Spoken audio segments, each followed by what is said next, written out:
I'm sure you guys have heard, hopefully most of you guys have heard that coming here at the end of this month, starting February 1st, there are some new requirements for email deliverability, specifically getting into a Gmail or a Yahoo inbox and actually being able to get your emails into that inbox. There's a lot of different information out there.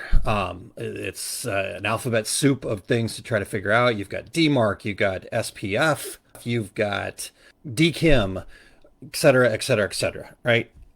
Here's the main thing. If you're somebody that's been doing emails for a little while, most likely you've already done this because what they're basically saying is these things that have been kind of best practice for quite some time. I mean, I went through this about 2 years ago to really make sure that my email deliverability was up there as high as we could get it.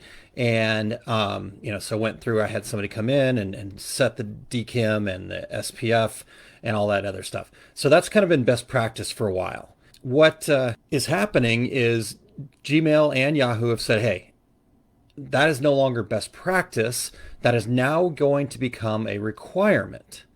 Right. So I think that's where everybody's kind of like, oh my gosh, let's freak out. And yes, we need to be aware of this. I don't want to bury our head in the sand.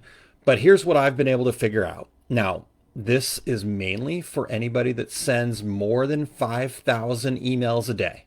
So if you're not in that boat, which most of us probably aren't, I do send a lot of emails and I don't get anywhere close to 5,000 a day, right? Now, maybe you're somebody that does, you've got a lot of automated emails, things like that. You should definitely be aware of all this. But if you don't send 5,000 emails a day, probably not as big of a deal, but you still should look this stuff up and work on getting it there.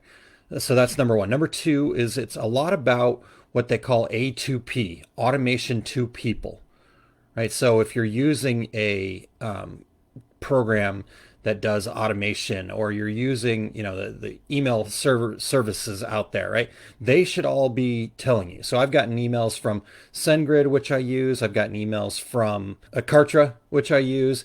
You maybe are using Constant Contacts. Maybe you're using et cetera, et cetera, et cetera. MailChimp. They should have reached out to you and given you the information. And what I found is that their information is not great either, at least from SendGrid and from Kartra. So what I ended up having to do is just reach out to their support and say, hey, I'm paying you for this service. Tell me if you've got this right or not, right? And so able to get there. Now, there are some other things that you can do to check this out.